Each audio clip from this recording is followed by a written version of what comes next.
পেট ভরে ভাত খাওয়ার মতো মজাদার একটি রেসিপি আজকে দেখাবো। আসসালামু আলাইকুম ফ্রেন্ডস, কুকিং অ্যান্ড ব্লগে সবাইকে স্বাগতম জানিয়ে আরও একটি নতুন রেসিপি নিয়ে আপনাদের মাঝে হাজির হয়ে গিয়েছি।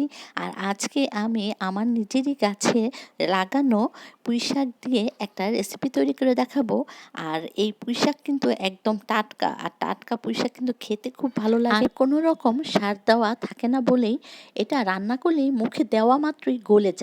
তো বাড়ির আঙ্গিনায় অথবা বাড়ির ছাদে আপনারা ছোটোখাটো একটা বাগান করার চেষ্টা করবেন। বিভিন্ন ধরনের গাছ লাগাবেন, বিশেষ করে সবজি। আসলে সবজিগুলো কিন্তু টাটকা খেতে খুবই মজা লাগে এবং নিজের গাছের জিনিস কিন্তু খেতে আলাদাই একটা স্বাদ আছে। তো আমি এটা রান্না করার জন্য প্রথমে পুঁইশাকগুলোকে কেটে নিয়েছি এবং ধুয়ে নিয়েছি। তো কড়াইতে আমি প্রায় 2 টেবিল চামচের মতো তেল দিয়েছি।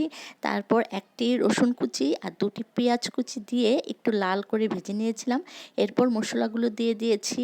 এখানে আমি আধা চা চামচের মতো হলুদ গুঁড়ো, আধা চা চামচ মরিচ গুঁড়ো, আধা চা চামচ ধনে গুঁড়ো দিয়ে একটু মশলাটাকে কষিয়ে নিয়েছিলাম।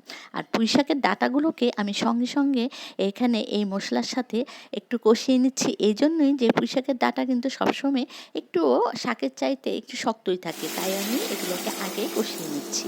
তো সামান্য পরিমাণে একটু পানি দিয়ে নিচ্ছি যাতে পুড়ে না যায়। তো এই তো পুঁইশাকের ডাঁটাগুলোকে আমি ভালো করে নেড়ে নিচ্ছি। হ্যাঁ ভিউয়ার্স, আমি পুঁইশাকের সঙ্গে ডাল মিক্সড করব, অর্থাৎ আমি এখানে পুঁইশাক ডাল মাখানি তৈরি করব। তো আজকে আমি এই ডালগুলোকে মসুরির ডালগুলোকে আমি কিছুক্ষণ ভিজিয়ে রেখেছিলাম। তো ভিজিয়ে রেখে তারপর ধুয়ে আমি এটা দিয়ে দিয়েছি। এখন ওই ডাঁটাগুলোর সাথে এই ডালটাকে একটু ভালো করে কষিয়ে নিচ্ছি এবং স্বাদ মতো কিছু লবণও আমি এখানে দিয়ে দিচ্ছি। তো এখন আমি একটু ভালো করে নেড়ে চেড়ে নিচ্ছি। ডাল এবং পুঁইশাকের ডাঁটাগুলো ভালো করে সিদ্ধ হয়ে আসলে এবার পুঁইশাকের পাতাগুলো আমি দিয়ে দেব এক এক করে। তো অল্প অল্প করে প্রথমে দিচ্ছি, তারপর বাকিটুকু সব একসাথেই আর কি দিয়ে দিচ্ছি। তো এখন একটু ভালো করে বা হালকা করে একটু নেড়ে চেড়ে দিচ্ছি যাতে পড়ে না যায়।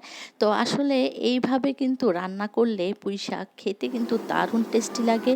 আর আপনারা এইভাবে ডাল মাখানি সহ এই পুঁইশাক খেতে কে কে ভালোবাসেন কমেন্টে জানাবেন। পুঁইশাক আর ডাল ভালো করে নেড়ে চেড়ে আমি ঢেকে আরও কিছুক্ষণ রান্না করব। যখন দেখব যে ঘন হয়ে গিয়েছে ডালটা আর পুঁইশাক সিদ্ধ হয়ে গিয়েছে, তখন কিন্তু আমি নামিয়ে নিব এটা। তো এই তো হয়ে গেল আমার এই পুঁইশাক দিয়ে ডাল মাখানি। আসলে এটা কিন্তু খেতে খুবই মজা এবং ছোট বড় পরিবারের সকলেই কিন্তু এটা পছন্দ করে খায়। সামান্য ঘরে থাকা কিছু উপকরণ দিয়ে এই সহজ রেসিপিটি আপনারা কিন্তু যে কেউই তৈরি করতে পারেন। একটি ভিডিও তৈরি করতে যে কতটুকু কষ্ট পোহাতে হয় আসলে যারা কন্টেন্ট ক্রিয়েটর তারাই বোঝে। তাই আপনারা লাইক, কমেন্ট, শেয়ার করে আমাদের পাশে থাকবেন এবং যারা আমার ইউটিউব চ্যানেল থেকে দেখছেন তারা অবশ্যই আমার চ্যানেলটিকে সাবস্ক্রাইব করতে ভুলবেন না।